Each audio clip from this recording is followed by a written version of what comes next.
Perkenalkan, nama saya Bram Gideon Abigail. Di sini saya akan mempresentasikan pertemuan 5 organisasi berkas secara langsung dan metode hashing. Apa itu sistem berkas? Sistem berkas adalah suatu metode pengolahan berkas di dalam secondary storage.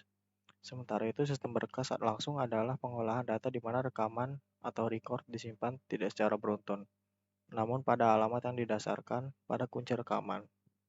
Dengan organisasi berkas langsung, untuk menemukan suatu rekaman tidak melalui proses pencarian, namun bisa langsung menuju alamat yang ditempati rekaman. Untuk mendapatkan rekaman yang diasosiasikan dengan suatu kunci primer, sangat diharapkan agar proses langsung menuju ke alamat tempat rekaman dengan kunci tertentu disimpan. Hal tersebut hanya mungkin terjadi bila kunci rekaman juga merupakan alat lokasi rekaman. Keuntungan dari sistem ini adalah waktu yang dibutuhkan untuk mencari data menjadi cepat. Namun kerugiannya volume ruang penyimpanan yang dibutuhkan sangat besar. Hal ini terjadi karena harus tersedia satu lokasi untuk setiap kemungkinan rekaman kunci. Organisasi berkas langsung. Organisasi berkas langsung digunakan untuk menemukan suatu rekaman tidak melalui proses pencarian, namun bisa langsung menuju alamat yang ditempati oleh rekaman.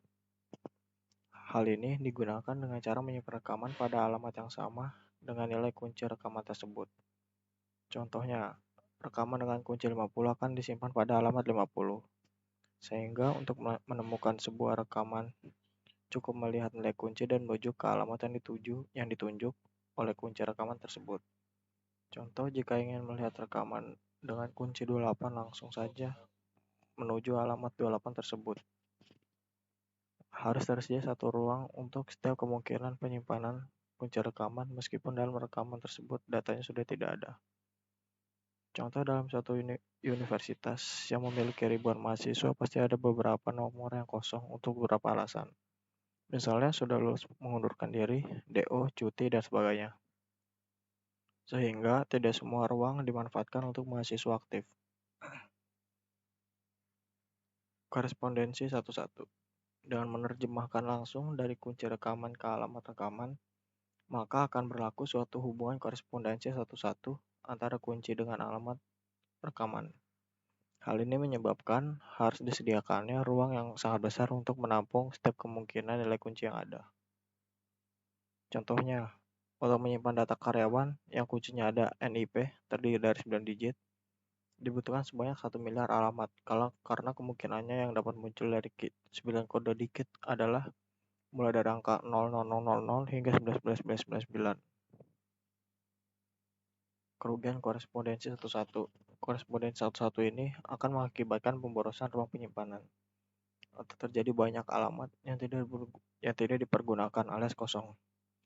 Contoh, kode NIP yang diawali dengan 3 digit kode departemen, yang tidak mungkin ada kode departemen 000, sehingga alamat 00000 sampai dengan 111199 sebanyak 1.000.000 alamat tidak akan terpakai karena tidak ada rekaman dengan NIP di antara range tersebut.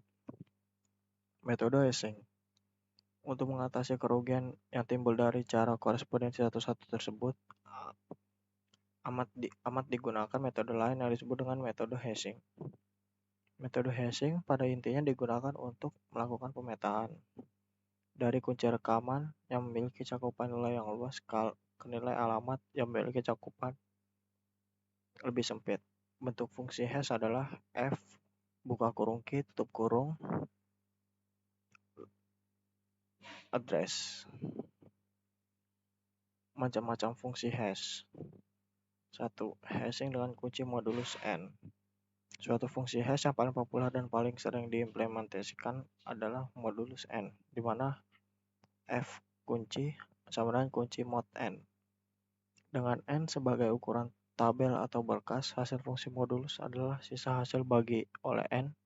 Contoh n sama dengan 12, maka 30 mod n sama dengan 6, di mana 30 bagi 12 menghasilkan 2 sisa.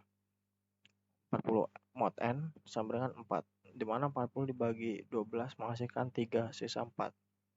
Keuntungan arti fungsi ini adalah hanya menghasilkan nilai dalam rentang ruang alamat 0 sampai dengan n-1, n kurang 1. 2. Hashing dengan pemotongan. Alternatif lain untuk fungsi hashing adalah pemotongan. Contoh nilai NIP yang tadinya 9 digit dipotong menjadi hanya 3 digit dengan mengambil 3 nomor terakhir, misalnya NIP 13, 23, 1, 20, 90 akan memiliki home address 090 atau 90. 3 digit dari belakang atau 2 digit. Hashing dengan lipatan. Diandalkan kunci rekaman ditulis di atas kertas dan dilipat ke dalam bagian-bagian yang sama panjang. Lalu setiap bagian dijumlahkan.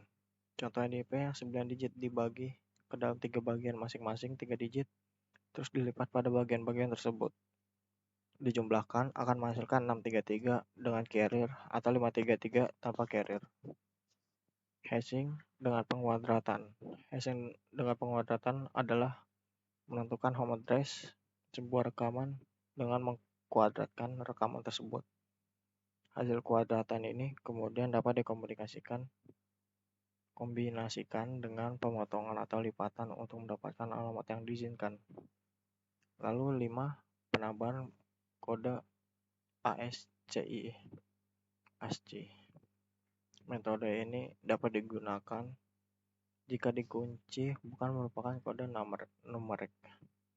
Home address dicari dengan menjumlahkan kode ASCII setiap huruf pembentuk kunci. Contoh, rekaman dengan kunci ADE memiliki home address sama dengan 65 tambah 68 tambah 69 jadi 20.